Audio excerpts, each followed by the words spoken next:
Hi people. As you all know, we have a special place in our hearts for historical fiction shows, especially for the ones that cover the Middle Ages. One show that took us by storm was The Last Kingdom. The series came to the scene right when the Vikings has lost its mojo and proved that the era the Vikings was set was filled with a lot of potential. And yet, it would be unfair for The Last Kingdom to claim that the only reason behind its success was that it's released during the Vikings' peak period.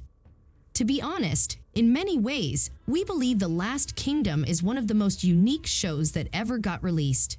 It's one of the bests of Netflix, that's for sure. The show is following the story of Uhtred of Bebbanburg. Through Uhtred, we witness the transformation of England as a land. On the one hand, the land is occupied by the Vikings, who are trying to impose their religion on the region and eradicate Christianity completely. On the other hand, there are small English kingdoms who are all trying to capture the entire land, dominate not only the Vikings but also the other English kingdoms. Uhtred, born into such a difficult world as the son of one of the English feudal lords, he is destined to be the leader of Bebbanburg one day. And yet, road to reach that destiny is way more complicated than any one of us can imagine. When he was just a boy, he is captured by the Vikings and raised by them as one of their own. He embraces their religion, culture, and lifestyle to the point that he is unrecognizable as an English man. When he loses his Viking family as well, he is left with no choice but to seek for his destiny. However, neither Vikings nor English accept him as one of their own, which creates an endless struggle for him to survive. The story is based on a book series titled Saxon Chronicles. Even though it's a fictional work, Uhtred of Bebbanburg is a real-life character who truly lived, albeit it's doubtful if his life was exactly how it's told in both in the books and the TV show.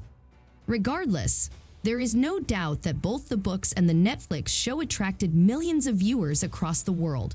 Unfortunately, though, the TV show has come to an ending this year with its 5th and final season, leaving the fans demanding for one more season. Although the fans, including us, insist on a season 6, it seems like the showrunners prefer to continue the series through a movie titled 7 Kings Must Die. The movie title is coming from a line in the 6th book, during which Uhtred tells Uhtred, 7 kings will die, Uhtred of Bebbanburg, 7 kings and the women you love. That's your fate, and Alfred's son will not rule and Wessex will die, and the Saxon will kill what he loves, and the Danes will gain everything, and all will change, and all will be the same as ever it was and ever will be. The only character that we know for sure that will be in the movie is Uhtred, which is everything we need to know. Uhtred is an exceptional character that we witness the decades of his life. Naturally, we want his story to continue, this time as the Lord of Bebbanburg. Alexander Draymond, who plays the part of Uhtred, and Uhtred as a character, are both hits among their co-stars as well. According to Sonia Cassidy, who plays the part of Ejifu, it was a delight to work with Alexander and watch Uhtred grow through the years. What I'm most struck by is the inner strength that Uhtred has, and I don't think you would have fans returning to season 5 of a show if it were just down to Alexander Draymond's muscles. I really like Uhtred. I've loved watching his story come to life. We have seen him deal with tremendous pain and come out of it as someone who is essentially a really good man, she said in a recent interview. Are you excited for 7 Kings Must Die?